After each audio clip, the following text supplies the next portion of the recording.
the last year seemed to have ushered in a certain growth on the gas markets. This trend has been going on since then, and then over the first 4 months, this trend was upwards and was quite positive. It was actually in excess of our estimates for 2010, and it seems that we will be trying to pursue quite ambitious goals. We have believed, and we do believe, that in 2010 we'll be able to recover 2/3 of the reduction that we've been exposed to, that we were exposed to in this dramatic 2009 over quite a long period of time. I've been with Gazprom for almost a decade, and European market trends have always been unilateral. It either was growing like before the crisis, or it will drop abruptly. In April, May, we saw a completely different situation on the European markets. What we saw in the European markets were two contrary trends. One on the gas markets was for the North European countries, and the other one on the gas markets for South and Southeastern European countries. While in North Europe, we observe not just growth, but quite a dramatic growth in excess of our plans, and significantly, we have Germany as our key buyer. In Germany, the growth in the demand for Russian gas has been growing quite dramatically, and we are quite satisfied with the supplies that Gazprom has been making to Germany.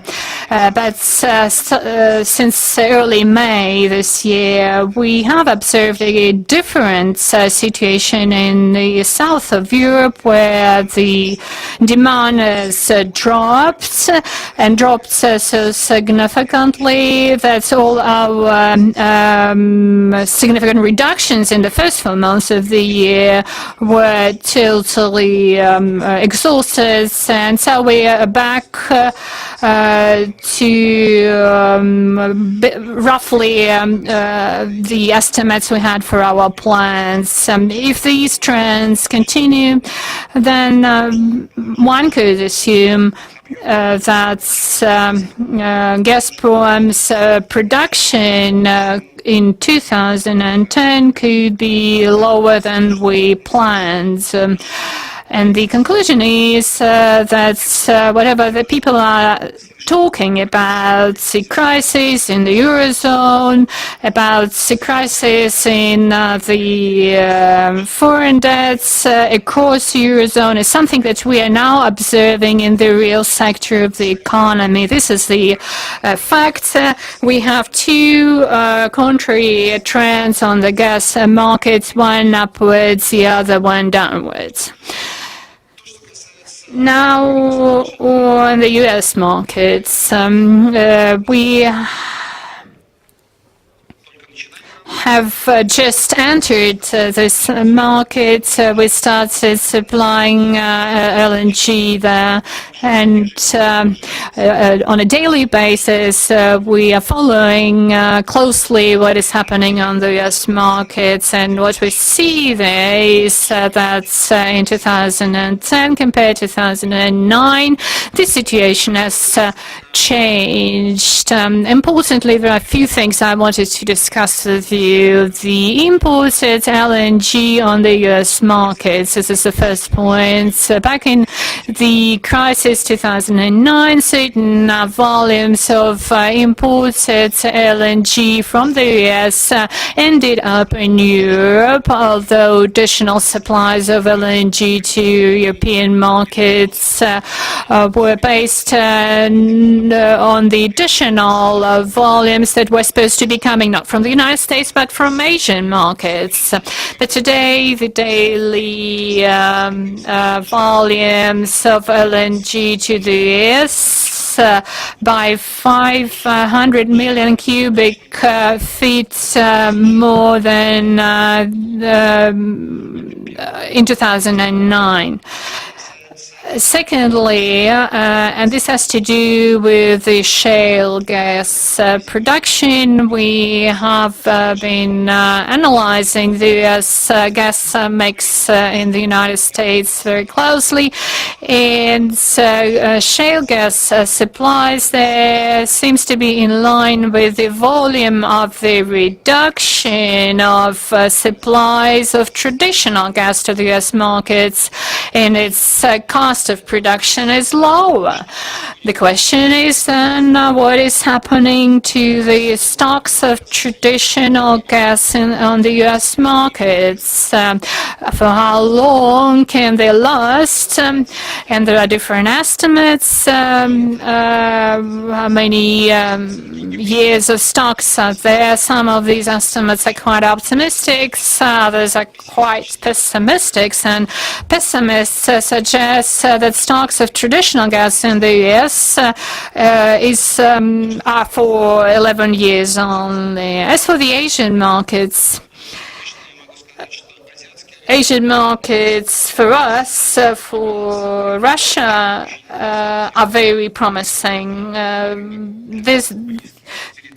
They are territorially close to Russia, and this is a huge market. And very soon we'll start supplying our gas to Asian markets in volumes comparable to those supplied to the European markets.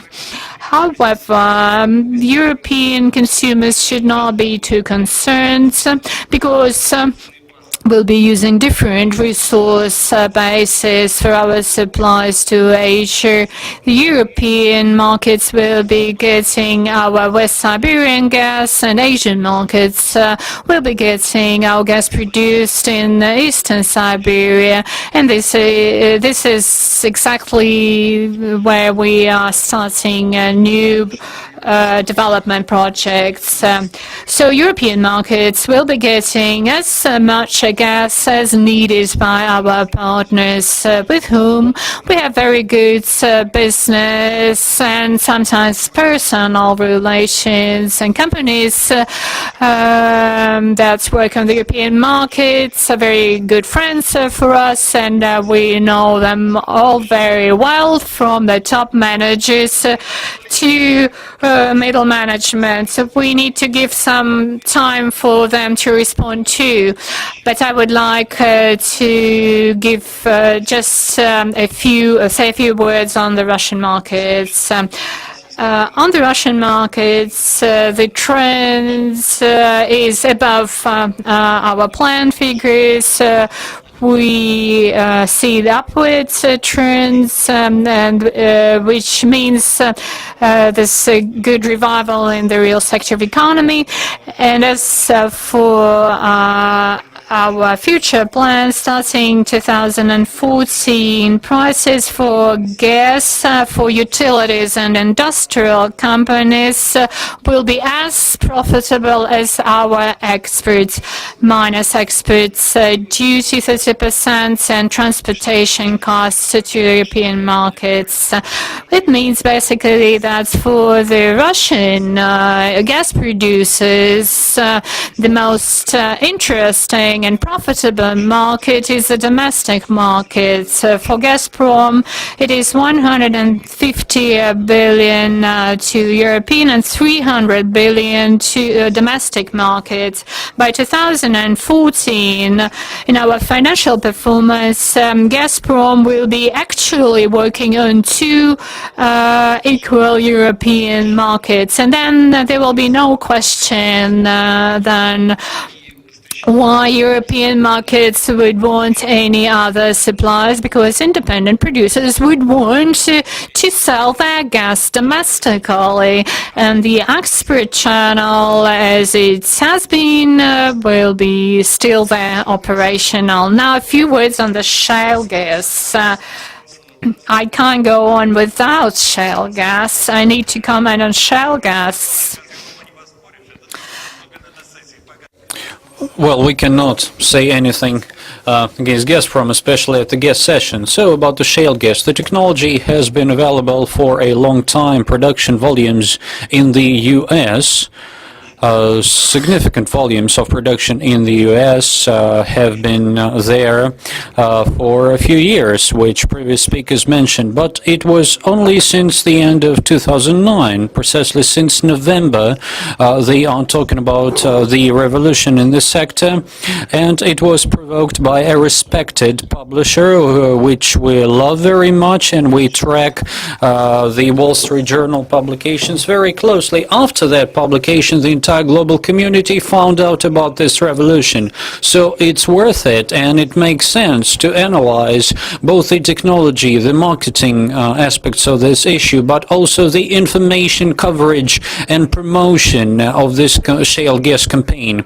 It has been mentioned here that the voice of natural gas is, weak, but it depends on the amplifier you use. If you use a good amplifier, they give a very good and loud and clear sound. If you use, well, other equipment, it will not be the same. So to make the voice of natural gas really prominent and stronger, I would like to wrap up my speech by a very specific proposal. Green energy is not an alternative to fossil fuels and gas. Vice versa, green energy is first and foremost natural gas. And here's the president of Gazuni, Monsieur Marcel Caramar, sitting next to me. So we agreed that we, Gazprom and Gazuni, will conduct joint research on the input of various fuels regarding various scenarios to the CO2 reduction issue, which is very topical globally.